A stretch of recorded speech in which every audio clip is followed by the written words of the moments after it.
Welcome to the Inferno of Samsung Galaxy A33, and I'll show you how to edit notification panel shortcuts on this device.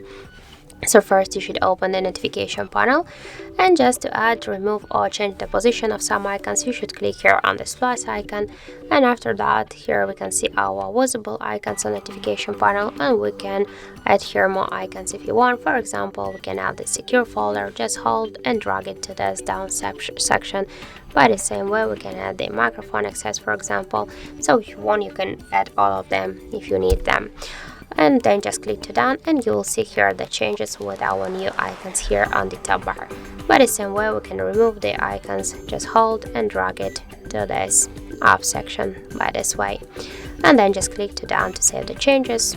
Also, we can do it by the second way, just click on these three dots, click to edit buttons, and we'll also enter the settings, and to change the positions, hold and drag it by this way. So then just click to done, and that's it. So thank you for watching, and if you found this video helpful, don't forget to leave a like, comment and to subscribe our channel.